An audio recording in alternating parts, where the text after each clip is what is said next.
It's your boy David, aka Preacher Man. What is going on? I'm always excited to really bring you guys some exciting and real life topics, news, and updates on a few things. First off, I want to thank my sponsors, decalworlds.com. Everybody, make sure you go out there and show them some love on the website. Go ahead and purchase some sports memorabilia from them. They are awesome. They are great. A small business, black-owned, veteran-owned. And I want to just thank them for everything that they have done for us here in our podcasting studio. And I want to also thank them for the great support that they give to Fraser Chronicles.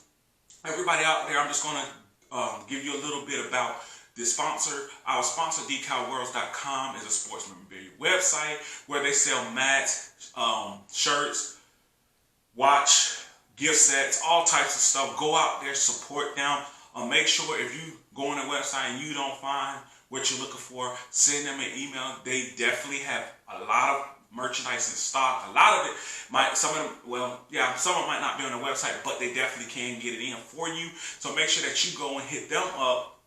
Again, that is www.decalworlds.com, and I'm just throwing them out there because they're our sponsor and they keep us going, and it's very exciting.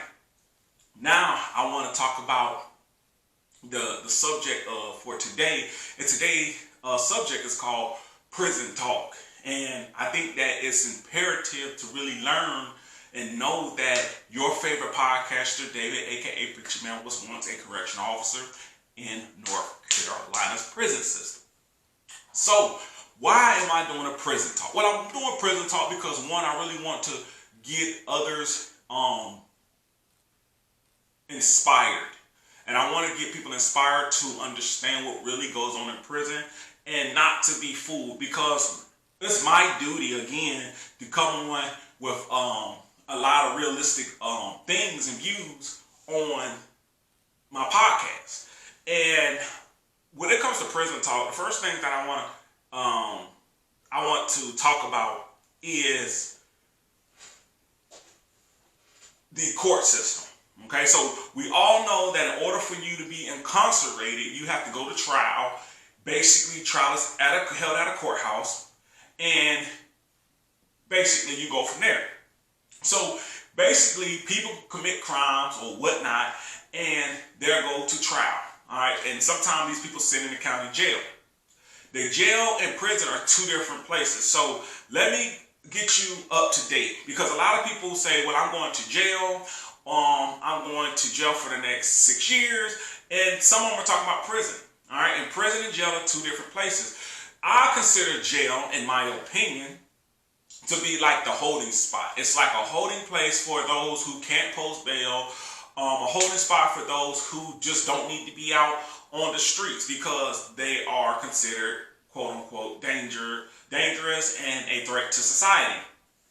All right, and prison is not a holding spot, okay? Prison is a place where you go and you serve out your time, all right? And I'm going to get to the gist of the prison, okay? So basically, you go to court, boom, you get heard in trial, you get your little quote-unquote fair trial. You go there, you're either going to plead guilty or you're going to take a plea. All right, most people are going to take a plea unless they're like, hey, I didn't do it, you got the wrong individual, and if they have the wrong individual, obviously you get to go and you're off with your life. So what happens when a person takes a plea? So basically, a plea is, they say when you take a plea, you don't admit guilt. Well, as we all know, a plea is basically admitting guilt. It's saying that, hey, instead of you guys doing this big old investigation, I'm going to mitigate it basically here at the lowest level with me just basically saying that, hey, I'm going to take the guilty plea and I'm going to get a lesser sentence or a lesser crime, okay, lesser. Okay, and then let me explain when we say you plead guilty. So you have people who say I'm not guilty, but they're going to go to trial. They're going to make these investigators investigate. They're going to make you bring evidence against them. So these are the people that say, hey, if you want me to be guilty, prove that I'm guilty. At the end of the day, they're trying to prove their innocence, okay? They said, I didn't commit this crime, blah, blah, blah, blah, blah, all right? And what happens is is when these people go to court, eventually there's this investigation. These people, sheriffs, police, and all these people, law enforcement agencies that work together to kind of bring the guilty verdict, right? And the guilty verdict is supposed to be, quote unquote again, the guilty verdict is supposed to be where there's evidence that shows that you committed the crime. Now, we all know there are situations, and there have been incarcerations where people have basically been found guilty and years later found innocent, that they did not commit this crime. Okay, so that's why I always throw up my quote unquote, because you're supposed to be, you're entitled to a fair trial, which you're allowed and you're supposed to have. But as we know, quote unquote, sometimes that does not happen. Anyways, moving forward. So I was a correctional officer in the state of North Carolina. I'm going to just talk about the correctional officer's position. All right, so basically, and I hate to use the term, but you're basically a glorified babysitter. And you're babysitting grown men or grown women, because prison systems are split. There is no co-ed prison, right? So there's no men inside of women prison doing time, and there's no women inside of women prison doing time. Now you got this whole thing of bisexual, transgenders. You got this whole shebang now. So, I mean, a lot of things are being integrated now, where you have a transsexual man go to a female prison because of a bunch of guys that's going to want to mess with or have sex with this transgender because they are considered a female inside of the prison. Now, I'm going to get to a lot of that stuff because a lot of you are waiting on that good talk, like, hey, what goes on inside of prison? How is prison? And all these good things. So, here we go. So as a correctional officer, again, I said you're a glorified babysitter. You're basically babysitting grown men and grown women to do their time. All right. And when you are a correctional officer, you are held to a standard to make sure that you protect public property, protect inmates, protect all these things that the state has for you. And I'm saying the state because I work in a state facility. There are federal systems out here and there are federal prisons, but I myself was in a state facility.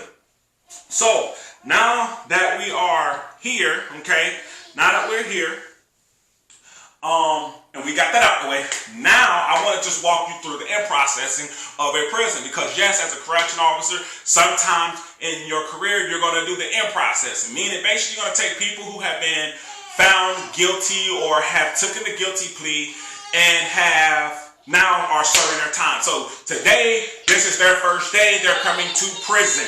All right. When they come to prison, they're coming with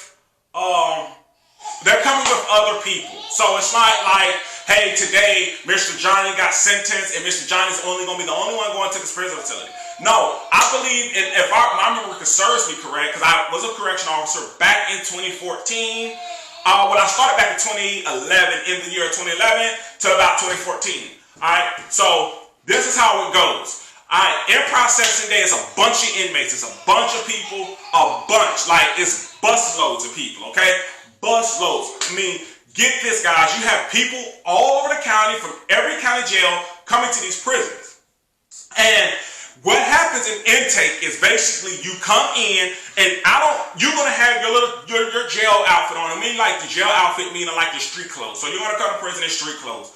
All right. And it's very rare that I've ever seen anybody come in to the prison with jail clothes. All right. Because now you're our state property. You went from being county property. Now you're state property.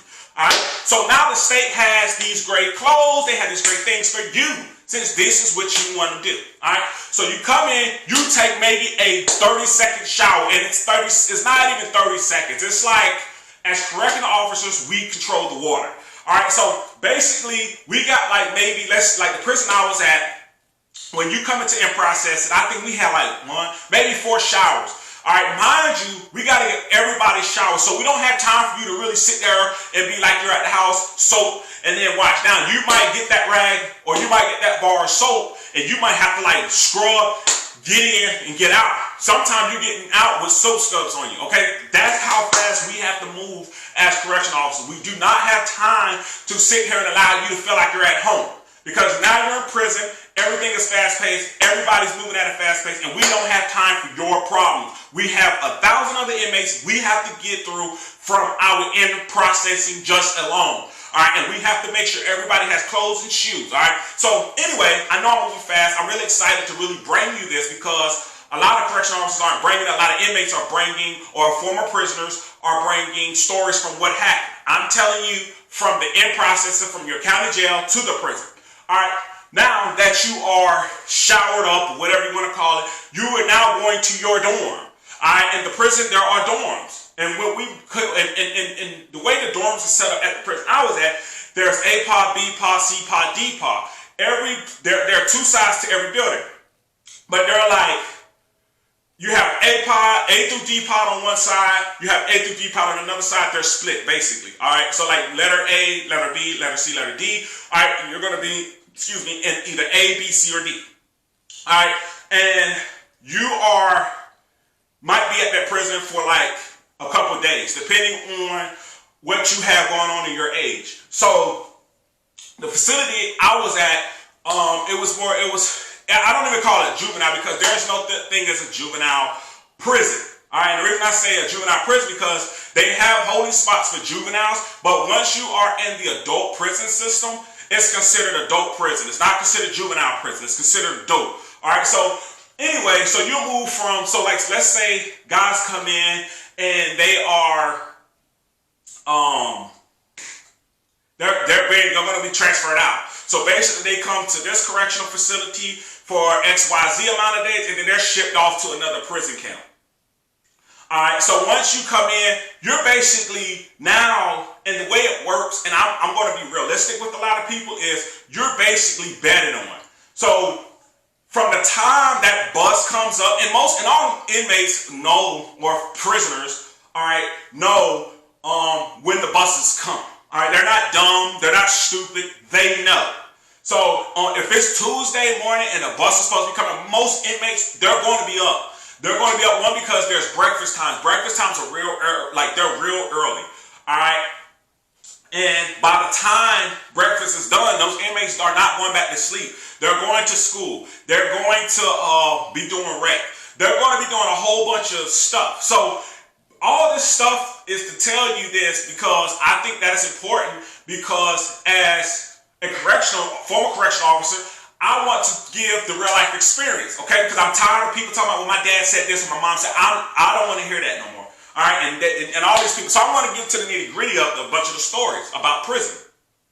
So people are asking, do people get into fights? All right, do people get stabbed? Do these things happen? Do people get raped? Do all of these things, right?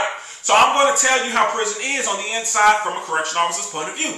All right, as a correctional officer, we are always outmanned. What does that mean? So as correctional officers, it's more inmates than there are correctional officers on any rotation. It does not matter.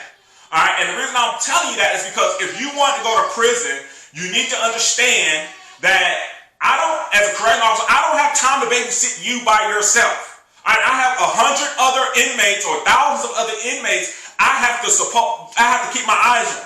I'm not going to see everything. That's just the nature of the beast. I'm not going to catch everything. That's the nature of the beast. And I'm not going to be able to stop every fight. That is the nature of the beast of being in prison or incarcerated. Okay, so when I worked as a correctional officer, did people fight? Of course, they're going to fight. They're going to do what they feel is necessary. As a correctional officer, am I supposed to put my life in jeopardy? Or am I supposed to get hurt? No. Zero at all. I'm not getting hurt, and I don't expect any other correctional officer to get hurt. Now, have I heard about correctional officers getting hurt? Yes.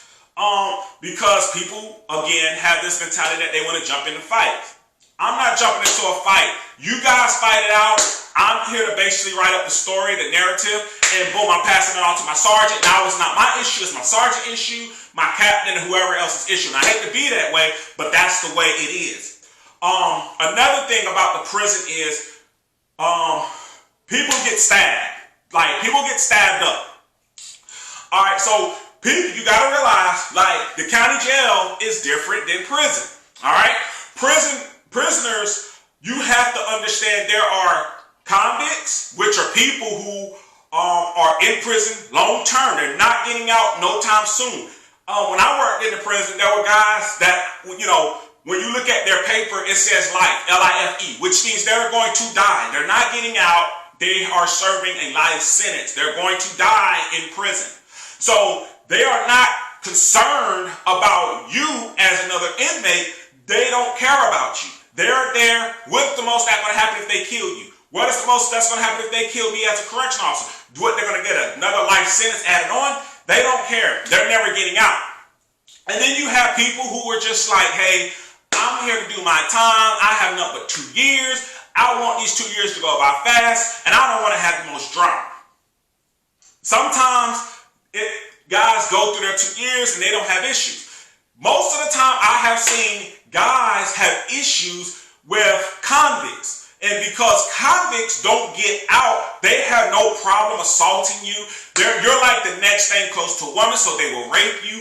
They will do different things. Now, as a correctional officer, if I don't see these things and it's brought to my attention, then I am supposed to do something about it, right? So as a correctional officer, if an inmate comes to me and is like, hey, I'm getting sexually assaulted, I've been raped, I've been this, I've been stabbed, whatever the case may be, as a correctional officer, again, I am in charge of making sure that I do something and that this inmate does not just get hurt. So, make a long story short, inmates get transferred out all the time. Now, in North Carolina, come with me, followers. In North Carolina, there is no such thing as protective custody. So we have inmates who cannot handle being on the yard. They cannot handle, they just can't handle it. They can't handle the stress of being around a grown man or being around people who don't have a care for society. They don't care that you got a 2-year term. They don't care that you got 1 year. Most of the time, they don't even give a damn about your crime. If you committing serious offenses like rapes and stuff like that, and when I worked in the prison, rapers, they were getting their asses beat. They got their ass beat. And I hate to be like that. I hate to use that term, but they got their ass beat. And then it's crazy because it's like everybody in the prison, they all committed some type of crime, but rapes, child molesters, that is the worst thing you can do, or hurt a female, or hurt a child, any of that stuff. Those are like the worst crimes. Now, I want to bring to the attention, because now people are asking, like, what happens to rapists then? Do they get special privileges? How do they not get beat up? And all these good things, right? So as a correctional officer, my job is to protect and serve, to make sure these guys don't just fucking manhandle this individual and strangle him or hurt. But that happens. I can't, as a correctional officer, we can't see everything. So, we do our best to do our job, and again, we are always outmanned. Period. All right. It's like when I worked in there, it was like 2 correctional officers per A, B, C, D pod. So basically, it's me and another officer, and we have A, B, C, D pod. So basically, they have A and B, I have C and D, and then you have your control booth. And your control booth is supposed to basically be like your eyes in the sky type deal, which we're not even going to talk about that because they're the eye in the sky. And if I'm in A pod, then obviously they're going to be focused on A pod, right? So if something happens in C pod or D pod, I am supposed to be like, hey, this is what's going on. Open the door, let me go in so I can, get this under control. But again, it's 2 people. So let's just say hypothetically, I'm in A pod, I'm in D pod, and my partner's in D pod. The booth is watching both of our backs, right? To make sure, like, hey, you're not getting assaulted, you're not basically being in danger. So they're watching our backs. You have to realize that B and C might not be, you're not able to really see what's going on. So that's when things happen, like fights, raids, all types of stuff happen. And sometimes we don't catch it. Again, it's not like we purposely do it. It's the point of, like, we don't have the manpower. We don't have the power or the strength and to really handle D-pod. And if something happens, I can't just run out. All right? I have to make sure I assess my situations. That is what great leaders do. They assess the situation. Prison, as inmates, you're gonna see people come and go. That's what happens. People come and go. They get tired of the babysitting mentality because it's a bunch of babysitting. I mean, if people, that's how real I can say it. It's babysitting basically.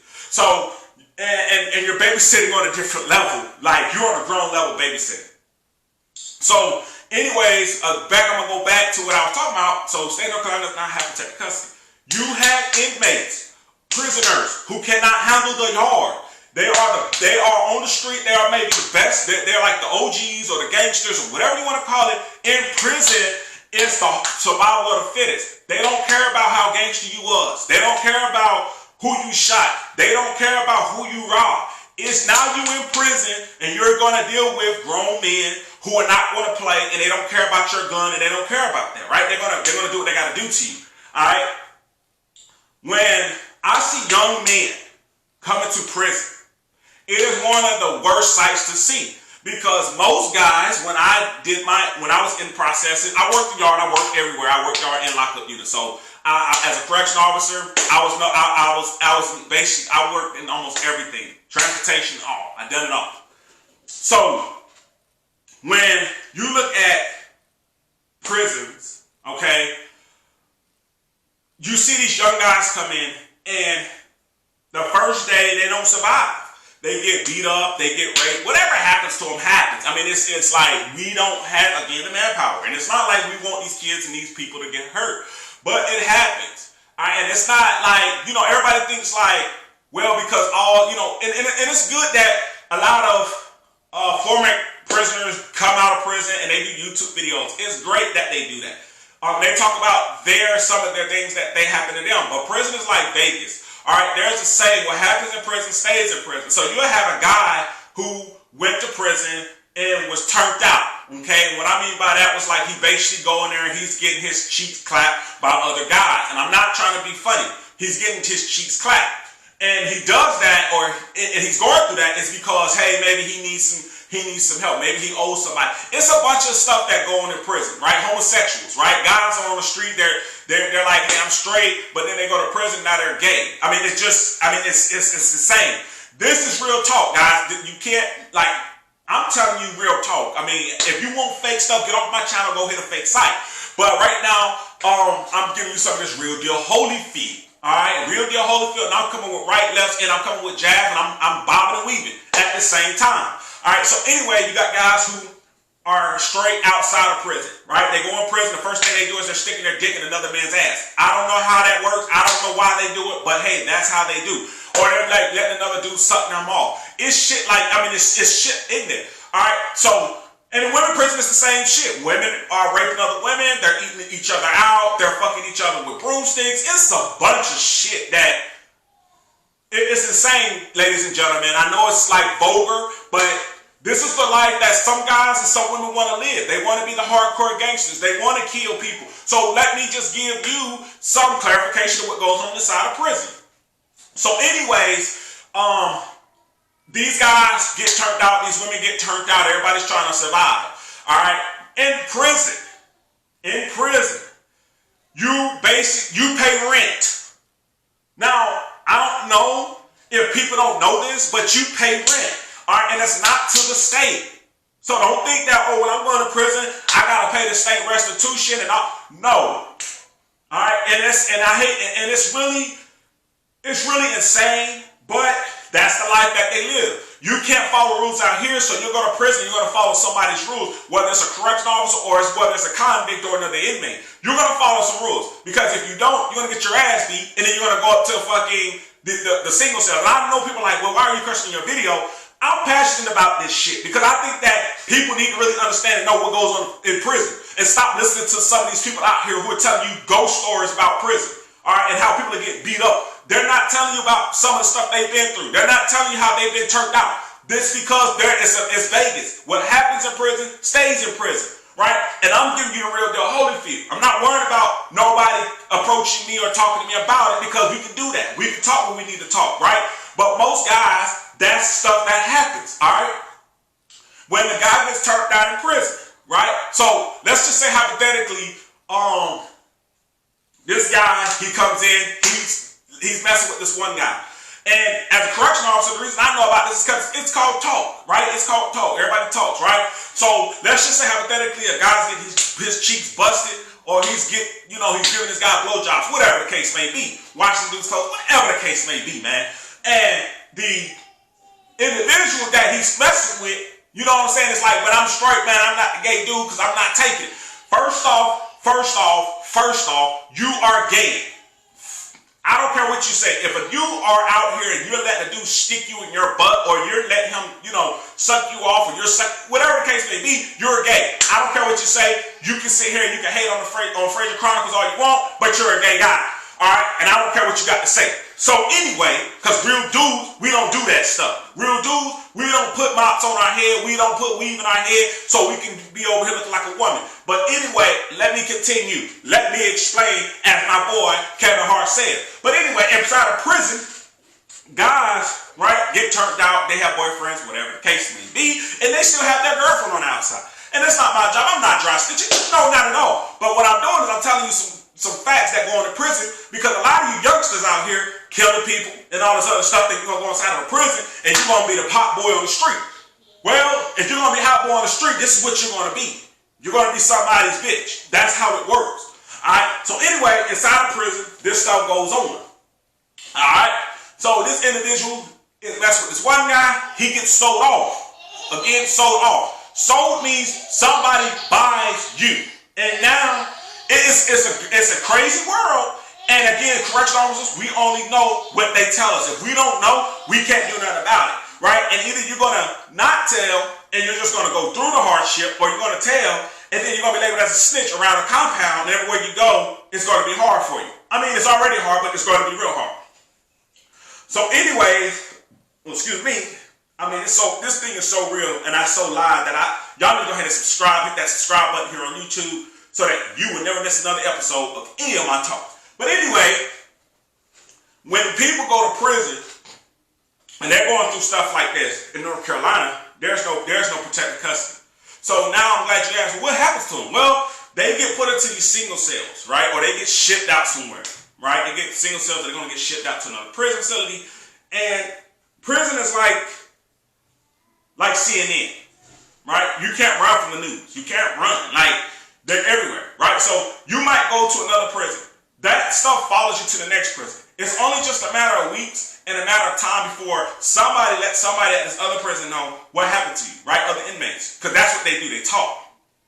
And whatever happens, it just goes on. So people get turned out, right? And that's real life. People get turned out. People are hidden homosexuals, hidden gays, because when they go to prison, they're not gay, but because they're in prison, they gotta survive, and everybody has sexual desires. Now, how do these guys allow, or how do these women get their sexual desires met? All right, so they get them met by other inmates, all right, and other prisoners that surround them. People are gonna there are women that want to know, is their man gay? Is their man fooling around? Is their man doing all this good stuff? The only thing I'm going to tell a woman is you have to decide if you're going to be with the inmate or a prisoner, right? So if you're dating this person, they go to prison for 2, 3 years, 4 years, that's long. Those terms are long. And these people run into convicts all the time. They run into guys who are homosexual. They run into guys who are bodybuilders on the yard, all right, or shot callers, right? In real life, stuff happens, right? I've seen or heard about, not seen, but I've heard about correctional officers messing with inmates, prisoners, having their kids, buying a phone, all types of shit. I'm going to talk about, as a correctional officer, what happened to me. So I was a correctional officer, again, 2011, 2014, all right? So much shit happens within those times, all right? So as a correctional officer, I've been tempted with money, all that stuff. Like, temptations come, like, dude offered me 10 grand. I don't care about money. I'm not a broke person. I don't see myself being on the inmate's payroll. All right, I'm on the state's payroll. I'd rather be on the state's payroll where at least I'm safe. I got my money, I got my retirement, and I don't have to watch my back to see if somebody's gonna try to stab me, shake me, because hell, they got a phone and I bought it in type deal, right? I never bought a phone in. I never as a correctional officer, I can definitely look into this camera and I can definitely look on this broadcast and I can tell you I never bought shit in for a motherfucking inmate, convict, whoever the fuck it is. I've never done that shit. Alright, but there are people who you work with who do stuff like that. And not only do they do it, they endanger you. They put you as a correctional officer in danger of certain shit that you don't have shit to deal with. Like me, when I worked in a high max unit in North Carolina, and everybody know what a high max is, I worked over there. I had some of the great best friends that were correctional officers in that unit. Like, great friends. I would go to war. I would go back with them. If they were like, hey, we want to get this thing bought back. We want to create a movie. Like, let's do it. Like Hollywood, you have a movie. If you ever want to reach out to me and get the staff, we got you. But anyway, I had great team, great leadership. All right. Sergeant was phenomenal. And the guys that I worked with, phenomenal. I mean, phenomenal, right? So, I'm working in a high max unit. I done nothing to this motherfucking inmate. This motherfucker had basically took the window off, right? Inside the state prison, right? Like, these facilities are fucked up. Like, they're really jacked up. They need to be changed. It's messed up. These prison cities are messed up. All over the world, not just North Carolina. But nobody cares about them because nobody's been assaulted. That's your state officials, your crime. They've never been assaulted by an inmate. No, they don't work with inmates. They don't work with prisoners. They don't care about them. Throw them inside of the bed and basically let's shut the doors and act like prisons don't exist. Well, as a correctional officer, former correctional officer, then we can't do that. So I was working in a prison. We were doing food pass outs. And when we were doing our food pass outs, like we were picking the trays up, we passed the food out, and you gotta go get the trays. So basically, again, you have 2 correction officers per little tier. So basically, if I had A block, which in the lockup unit, if I have A block, then I have an upstairs and I have a downstairs. All right, and you go down the stairs. You gotta go with your partner to get all the trays. All right, you start from the back, work to the front. It don't matter. You gotta go upstairs. You gotta go back front, get the trays. I think I was on B block at the time. We were doing tray pickup. I want to say A or B, one of them. We were doing tray pickups. So I'm telling you, because I'm 100, I keep it 100, and I'm going to tell you what happened to me. So I was picking up trays one day, me and my guy. I think they used to call us Batman and Robin because we was like 2 peas in a pot. Like, if you seen him, you seen me, and if you seen me, you seen him. That's just how we work because it's one of the most dangerous jobs here in America. So we picking up the trays or whatever, and the inmate took the plexiglass. The plexiglass is it's real big, like it's big. So he took it out, opened up the wicker door, boom. No time to move. I got hit right in the forehead. My forehead was split. And then fall on the ground. I was bleeding out. And I remember, like yesterday, I know what a concussion feels like. Like when I got hit, bam. And I'm a correctional officer. So I got hit and I remember like I couldn't even talk. Like all I could think was like everything went so fast, but then slow motion happened. Right? So I got assaulted. Things happened. All right, and then it's like they're behind a door. All right, and that's what I don't like about lockup units. All right, and if I was the governor and if I was over prisons, we're gonna get rid of lockup because I don't feel like people need to be in lockup because a bunch of stuff happened. I'm about to get to the lockup so that y'all guys and ladies and gentlemen can understand what happens in these lockup units. All right, so basically, I was going to a door and I was pissed off about this shit because I ain't do nothing to that motherfucker. You know what I'm saying? If I was an inmate, I probably would have done something to him. Or I know for a fact what I would have done to him, but I'm not going to say that on this live. But anyway, the inmate had hit me with the plexiglass right before he split my forehead open a little bit. I went to the hospital. Ambulance came, bam. I'm not the type to let nobody walk. I was never, and I think I was about 20-something years old. I'm not letting no ambulance man, woman, doctor, whoever, roll me out of prison on a stretcher. And I told them that I'll walk out.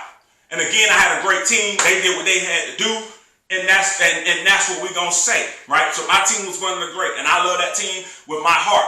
All right, and forever will be grateful and thankful for that team. I will never, ever talk down about that team because I know what we had on that team and how great the team was. We have other people slandering our names, but that's neither here nor there. And it's always a great thing that people slander your name because obviously they got to get the pressure off of them. So anyway, that stuff happened. I had stitches in my forehead, and I think in my lip. Now, I think I got hit here. The plexiglass is big, so it hit me in my head, my forehead, and my lip. So I had stitches. when I went to the hospital, I was aware of what was going on. You know what I'm saying? So I was really like upset. You know what I'm saying? Because I'm like, if I don't do nothing to you, why are you doing something to me? But then if I do it back to you, then I'm getting sued. I mean, this is a crazy game. Now y'all see where I'm going. It's a crazy game. The state is a crazy game. Prison, it's like everything is going toward inmates and prisoners. Your babysit, you babysit. So it's like a daycare. Everything is going toward the kids that's in there, right? So that's the same thing with prison. It's like that as an officer, right? So I get hit, bam, whatever, and my team, they checked up on me and everything. I went back to work the next day. I think I went back the next day or the day after that, one of them. And I went back with stitches in my head, whatever, because I'm just the type of person like, yo, if this is what you thought was going to happen, like I was going to run away, like that don't work. You know what I'm saying? I'm going to come back to work. I'm going to do my job. So the state wrote me about it and was like, we sorry. You get the whole boo-hoo letter or whatever in the mail. And at that time, I was like, man, I ain't worried about no letter. Like, y'all not going to do nothing. Like, this is my mindset, right?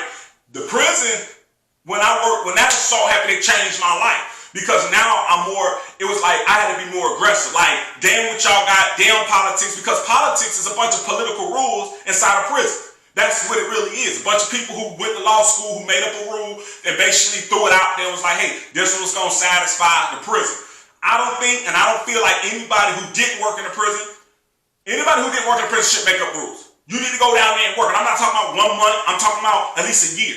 And then you make up the rules. Because in lockup units, what happens a lot of times is, man, you see grown men, and I've heard about it in women lockup, that they throw piss, and they throwing shit out the motherfucking wicker doors. That's real life. Like, motherfuckers put shit in cups and they throw that shit at you. They putting piss in a cup and they throwing that shit at you. I'm not here to scare nobody, but I'm just saying what happens in lockup unit. Like, these people are the same folks, and not all of them doing it, but most of these people are the same folks who can't handle the motherfucking yard because motherfuckers splitting their cheeks or motherfuckers busting their ass. Like, it's shit going on and these motherfuckers can't handle it. But being a correctional officer, I'm here to do my motherfucking job and go to the house. But motherfuckers, I gotta worry about motherfuckers throwing shit on me. I gotta worry about motherfuckers throwing piss in my face. All types of stuff. Like, it's crazy, right? And they always say, well, you supposed to see the motherfuckers' hands. Like, man, you can do that shit, but that don't stop the fact that you gonna get shit thrown on you or in your face.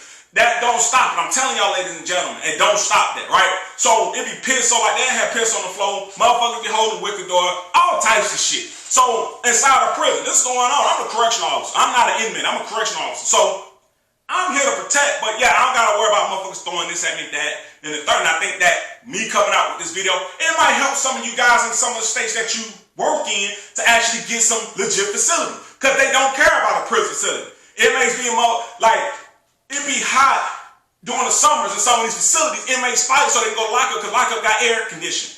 Like, you see what I'm saying? So now y'all get me. Young man, 23, getting stabbed and killed in prison. They getting killed in prison. Right? But you the same. And the thing that trips me out is these the same guys that be on the street robbing mugs, breaking in people's cars and jacking them, going into stores and banks, hopping on top of desks, give me the money, but then you go to prison, you ain't got your gun, now you ain't as tough as you think you are. And I'm telling a lot of people this stuff because I think that it needs to be brought out, straight up. It needs to be addressed. Stop making prison look glamorous. Can't nothing glamour about prison. Like, you don't get in the shower when you want to go. You go take a shit, the toilet might not flush, because it's only allowed so many flushes, and then the system resets. I know, because I was a correctional officer. The showers are on a time. So you don't take a shower because you come off the rec yard. Like, we ain't working like that. Like, you be sweating, you going to be stinking until the showers come on, right? So as a former correctional officer, I'm giving you guys some reality, right? And it's both parts, inmates and correctional officers. So when I worked working in the prison, it changes you, it molds, it does different things to you, because you see so much, you deal with so much on a constant basis that when you leave the correctional facility, meaning like when you leave on a daily basis, man, it's like you basically living an inmate's life, or you're living a prisoner convict's life, depending on how many years you work in there, because basically you could be like a correctional officer convict. And it sounds strange, but you become like a convict because as a correctional officer, you never know when your life might be put in jeopardy. We see videos all the time where correctional officers are fending for their life. Sometimes they done something, sometimes they didn't do nothing. But that's neither here nor there. That job is dangerous. Like, you got guys stabbing each other up. They don't care if they stab an officer. What they got to lose. You know what I'm saying? So you have to really understand what it takes to be a correctional officer. You really have to understand if you're going to be a criminal that these are things that's going to happen. Lockup units to me, and I'm about to give you the whole truth about a lockup unit. You know, everybody rank these governors and these politicians about, oh, I'm in the lockup unit. I can't get out. I'm locked in a room 23 out of 24 hours, out of the day, right? But the real truth about lockup units, they are basically holding spots. And it's not for everybody, because I've seen some guys who really held their own. They were back there because they killed other inmates or whatever the case may be, because they had to defend for themselves, right? So those are different cases compared to like guys going on in the yard getting raped, guys going on in the yard getting beat up, guys going on in the yard get busted up in the shower. I mean, it's so much that sends guys back to the back. Alright, so I think in my reality of being a correctional officer, if I was on a legislature or in Congress or any of that stuff, I would make changes to those lockup units. Because the simple fact is, you got a bunch of guys and women who can't handle the compound, who can't handle being around men who are more headstrong than them. Right?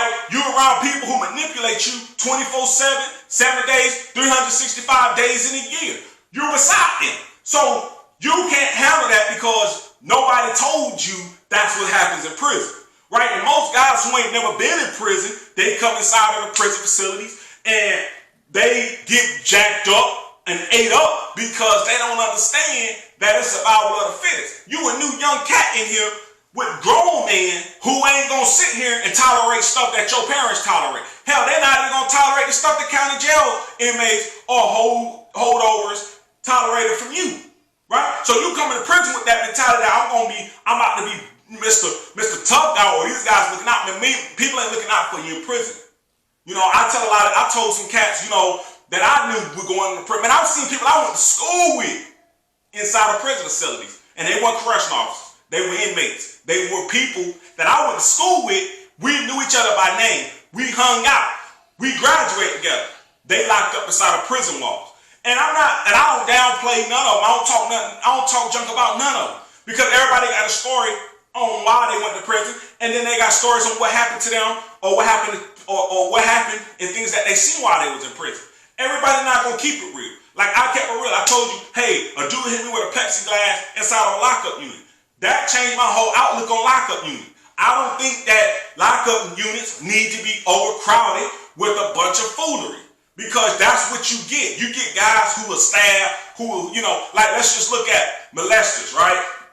Molesters can't handle the compound because a lot of guys either gonna molest them, they're gonna jump about their money.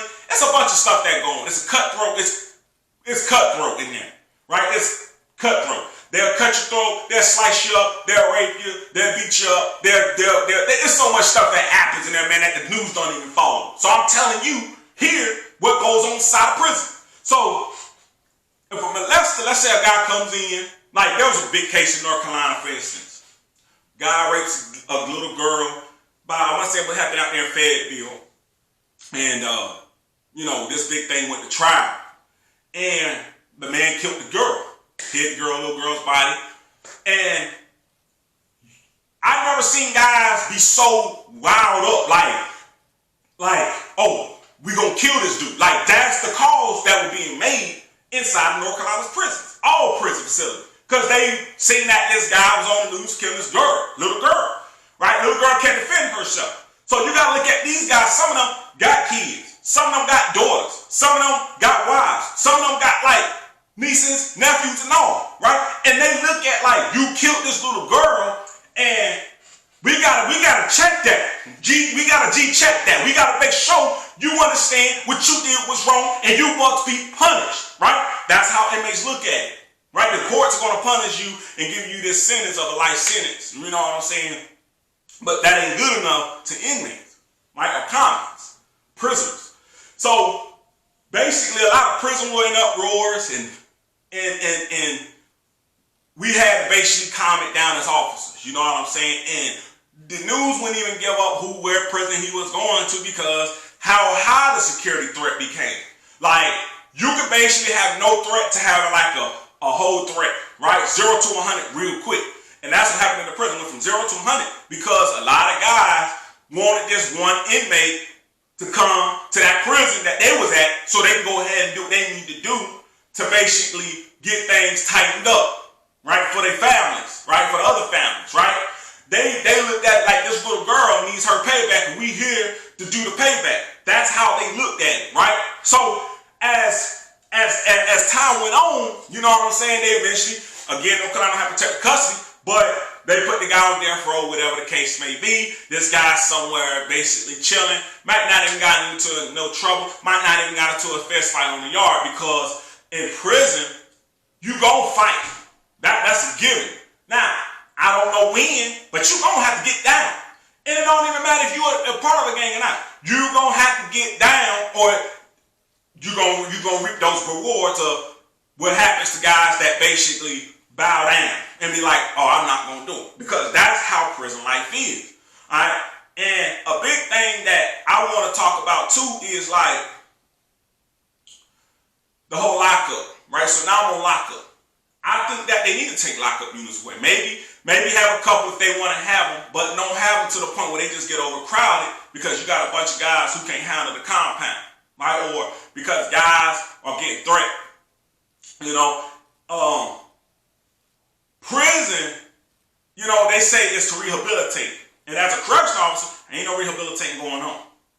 Because, you know, they get to go to school, yeah, they get their little certificates, they get their little degrees, they get whatever inside these facilities. But again, you gotta remember, it's still prison. It's still convicts in here, still guys who ain't never getting out. There's guys that's in prison right now that's been in prison since like 1964. They ain't never getting out. They just ain't died yet. So you gotta look at it like that. And a lot of guys don't look old in prison. They look young. They are in shape. They are ready for the get down. They are always continuously running. You know, they're always continuously staying in shape. Because at any given moment, it can be a get down moment. It can be, hey, it's time to go to war with others. You know what I'm saying? So, I mean, there's so much things that go on that a lot of people don't really understand what goes on inside of a prison wall. And as a former correctional officer, man, I try to talk to a lot of youth now when I meet them and see them, or whatever the case may be, about prison and how it ain't what you see on TV. Mothers kick on doors in lockup units, whether the camera there or not. They'll kick on the door all day, right? And then you got to go in there, you got to basically mitigate the situation, right? But mothers gonna knock on doors. They're gonna beat on the window. And it's some of the most annoying noise you can hear. As a grown man, I'm telling you, it's annoying. Mother, just tick, tick, tick, tick, tick, tick, tick, tick, tick, tick, tick, tick, tick, tick, tick on the window. Or boom, boom, boom, boom, kicking doors. Like, it's that much noise in lockup units. Alright? And then it's like, depending on what facilities you go to, you got guys sizing you up right there in processing. Because you gotta realize when a lot of people are coming in, man, it's transfers from other prisons coming in too. You know what I'm saying? And they ain't gonna play with other youngsters who ain't about that. They not gonna play with you. They gonna rip your heart out, and they gonna tell the next man, rip his heart out. The next man, rip his heart out too. The next woman, rip her heart out. She ain't this, she ain't that. Man, that was my bitch. I mean, it's so much that goes on inside of facilities that a lot of y'all youngsters and a lot of y'all old people don't know about. Because your young kid came out of facilities talking about, man, prison was the best thing. Man, I ain't have no trouble, man. And I feel for some of these women for real. I'm going to get on this. I feel for some of the women and the men that got to wait on these individuals to come out. Because let's say you got 5 years. I'm wasting 5 years waiting on you. Right? I'm holding myself back to hold you down. Right? I said, you know, if I ever, and this is just me, if I'm going to go to prison or something, it's going to be because I'm defending my life. Not because I'm broke and I got to go rob a bank. I'm not doing all of that. I'm not about to be in high-speed chases, getting, you know, killing myself because I want to go rob a bank. Some people, they do that. Some people, they love doing that.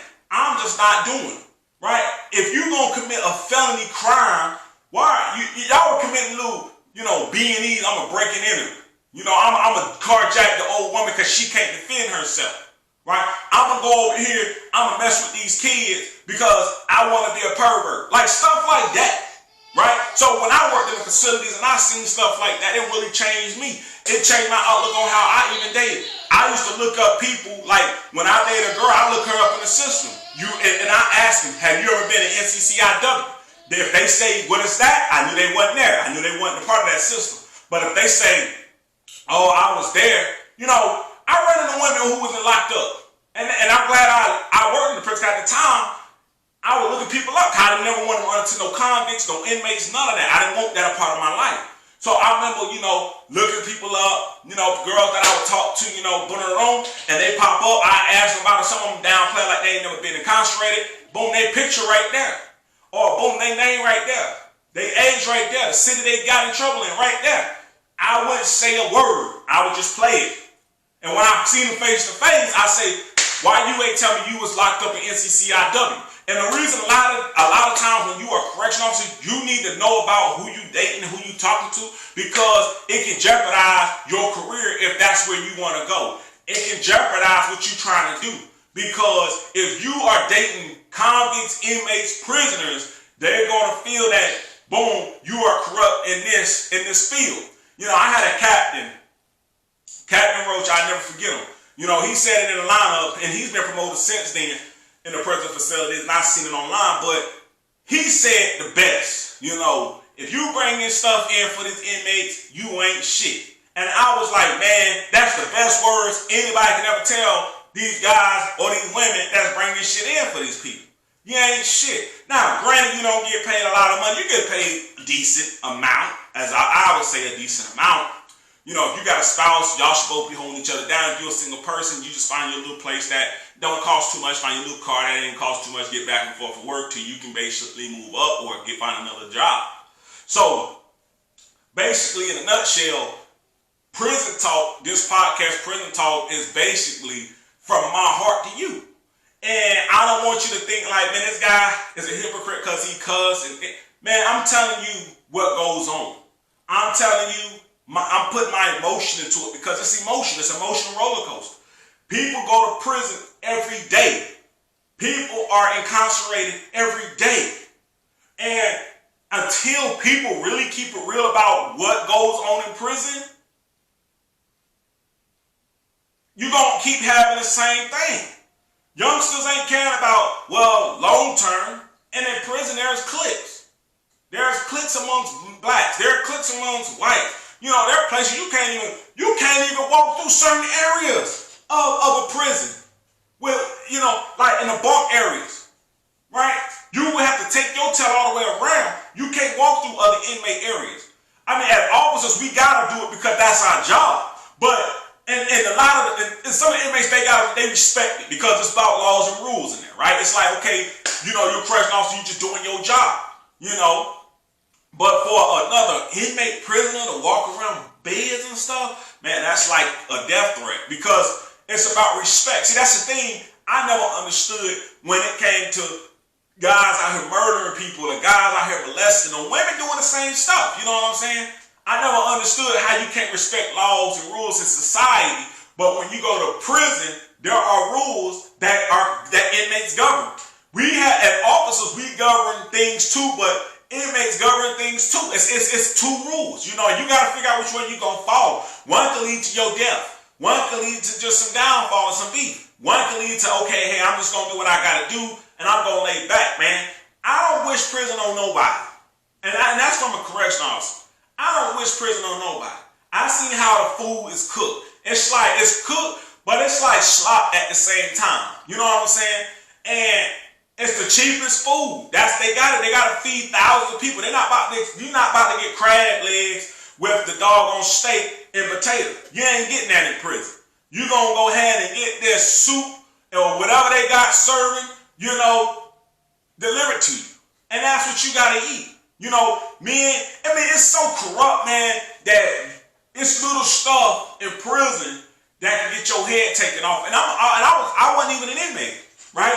But if you know, asking the inmate for his piece of bread, or asking him for his or her drink, or whatever the case may be, that's something, that's like a violation, because it's like, yeah, I'm sizing this dude up, or I'm sizing this woman up. What they gonna do? You know what I'm saying? You can't even sit in certain. It's crazy. You can't even sit in certain seats.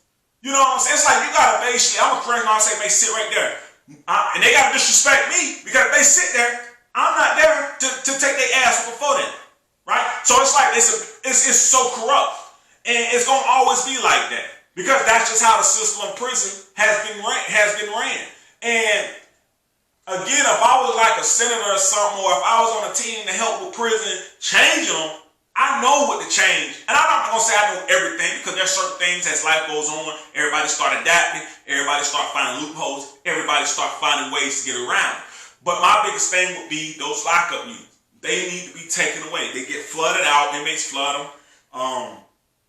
It's so much. You know, people go in the yard, they rob somebody.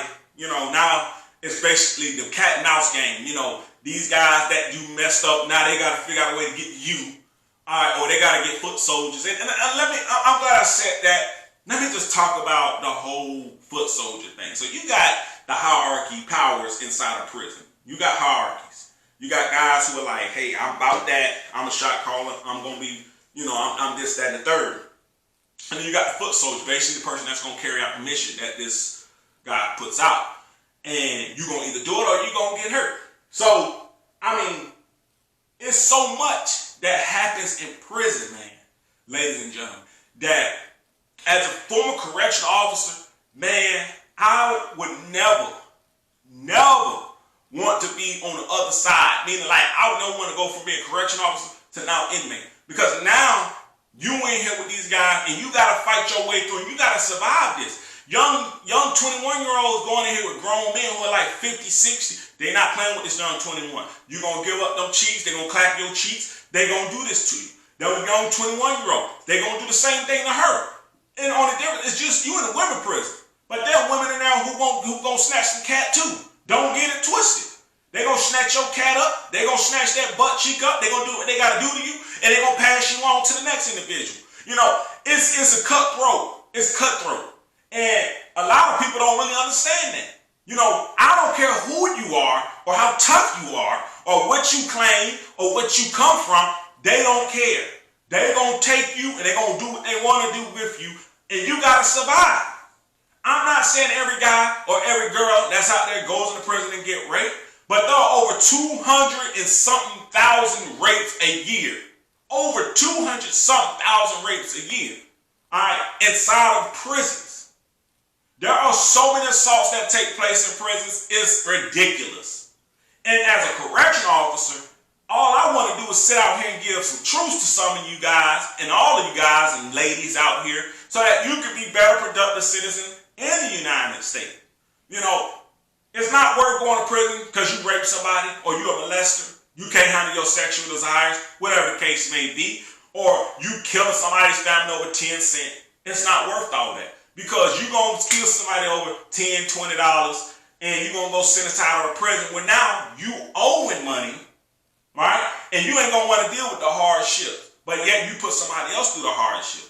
Right? And again, everybody committed crimes and everybody committed whatever to go inside a prison facility, right? But again, as a correctional officer, we only got 8, 12-hour shifts and we going to the house, right? So when the next shift come on, if whoever want to get to you, they might get to you. Because we know we might pass the information off, but it's so much going on as a correctional officer, man, you don't have time to sit here and be like, okay, let me worry about them too. Let me worry about this. We got showers to do. We got rec to do. We got cleaning up to make sure these guys cleaning up their little living areas. We got so much to do. We ain't got time for all this other stuff, right? And, you know, the inmates or the convicts that really used to, you know, control everything, you know, they'll be like, man, you know, chill out or whatever. You know, get everybody under control. Like, y'all chill out. You know what I'm saying? Or whatever, cool. They handle and squash everything wherever they got to squash it at. You know, but as a correctional officer, man, you're just a glorified babysitter. And I'm not using that to being a derogatory term, but that's what you're doing. You basically babysitting people that have committed crimes in society. Now they're doing their time. So basically, you just babysitting them, make sure they're not doing the wrong things, make sure everybody kind of, is doing the right things, man. And you really, as a correctional officer, you just got to go in there and learn how to maneuver. And what I mean by maneuver, how am I going to work this job and not die? Because when I worked in corrections, man, I seen people dying so many times that I was like, yo, I got to get out of this industry. I got to get out of here. Because people were dying, and me being young, and I'm seeing them at older ages, like in their 40s, their 50s, they died of heart attacks. I had to make choices to go ahead and skedaddle. When that whole incident happened to me in the prison where I was hit with a plexiglass, it changed my vibe on life. Because I thought about, damn, I got so many years ahead of me.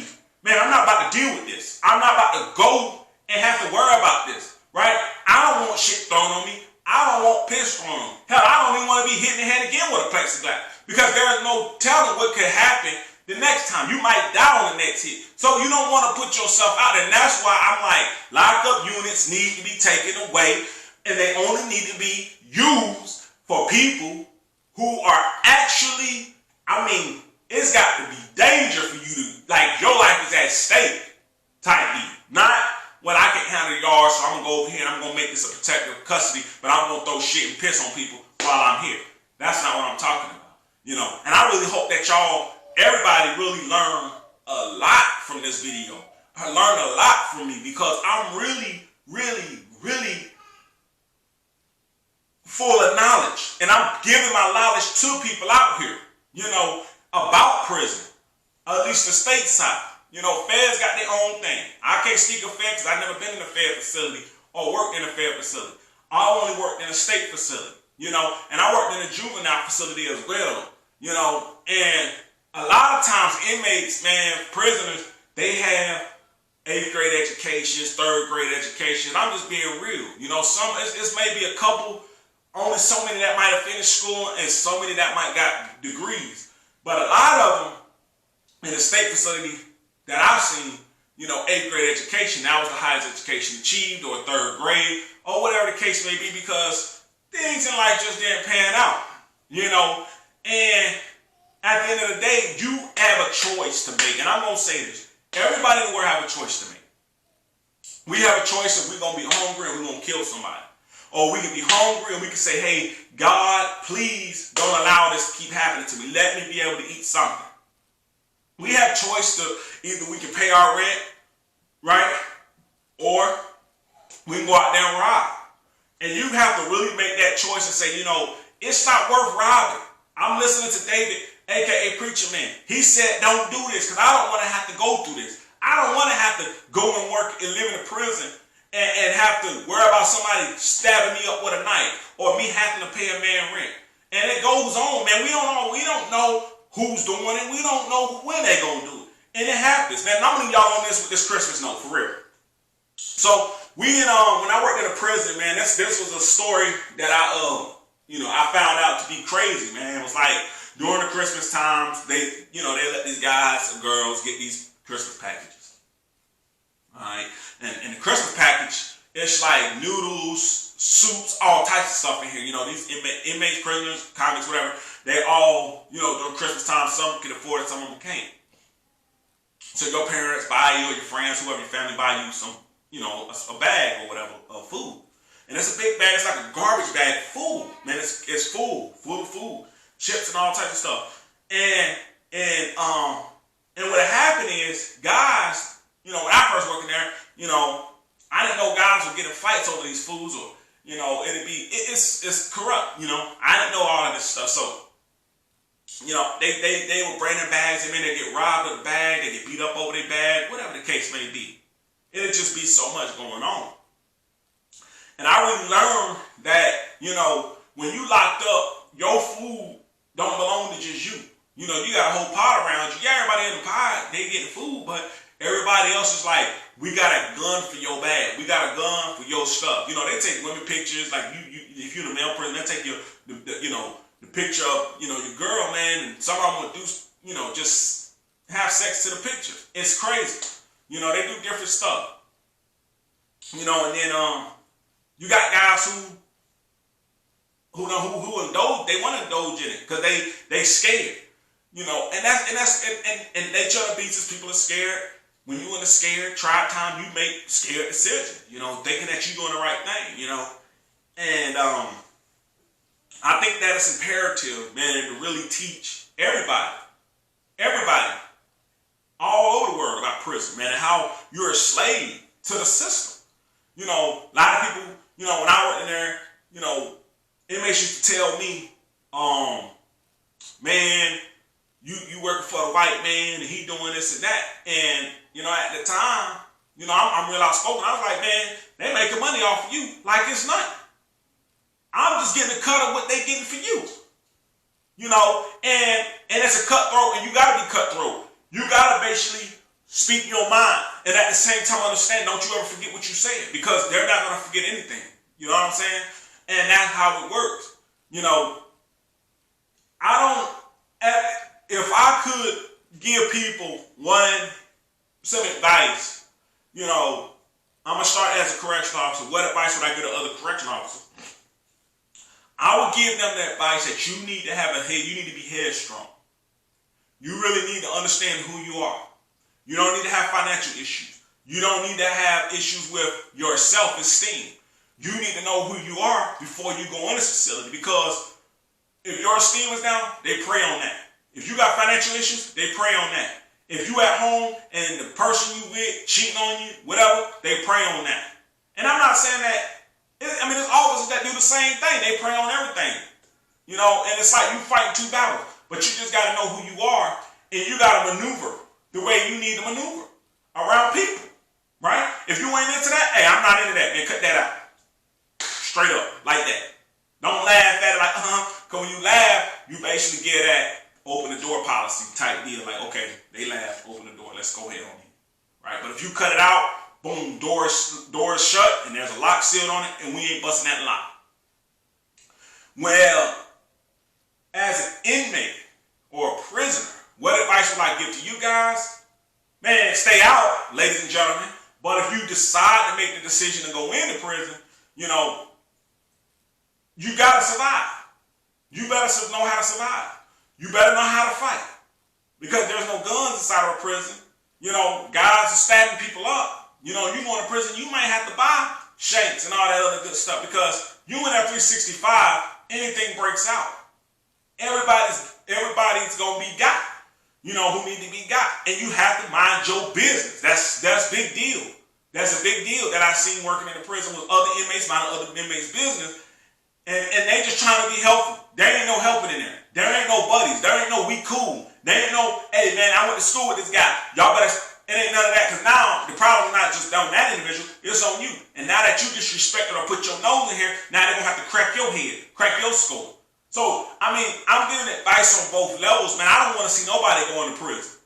But the world we live in, we got knuckleheads out here. We got youngsters out here who not going to take and heed to the warning that David, a.k.a. myself, Preacher Man, is telling y'all. Because everybody wants to go in there and see if it's true.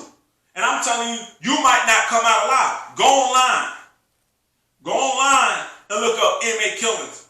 Look at it. There's a list of inmates who've been killed. And they don't care what age you are.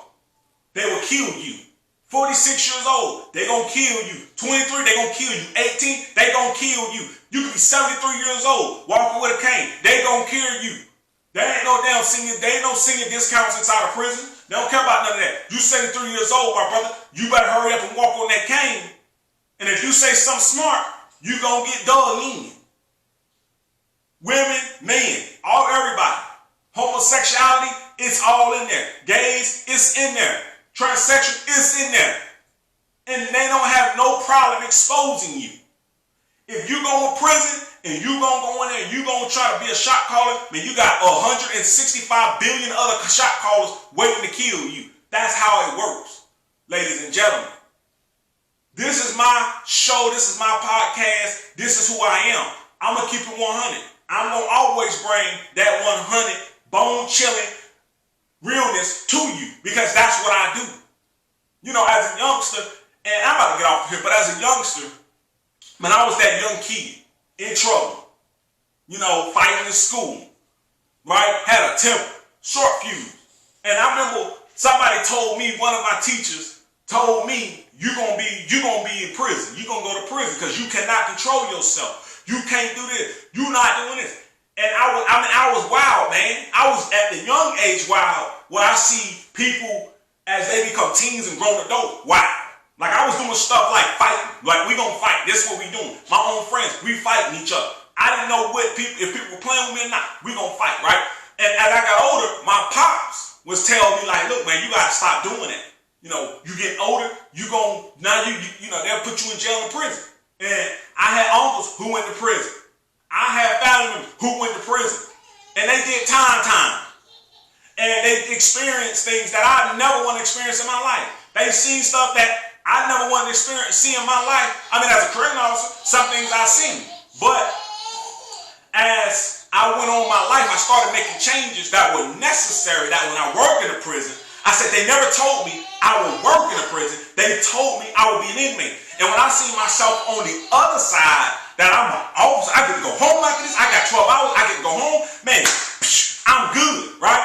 But if I was inmate, it would have been like, man, those people were truthful. And I was like, you know, everybody again has a choice in life. You're going to either let people make you or you're going to let people break you. But at the end of the day, you have to have the desire and the commitment to say, hey, I'm going to take over my life. I'm not going to go through what my uncle's been through, my aunt's been through. I'm going to make a change and I'm going to walk the straight and narrow path and I'm going to live my life. And that's what you have to do. I don't care what you around. I don't care what you see. I don't care if somebody came out of prison and they talking about, bro, man, it's the best thing, bro. Go up in there, bro. You gonna go up in there, you gonna knock people out, bro. You gonna go up in there and eat food. Bro, they not telling you, basically, you gotta read through the lines like bro was in fights, bro. Bro was going through shit. Sister was going through stuff.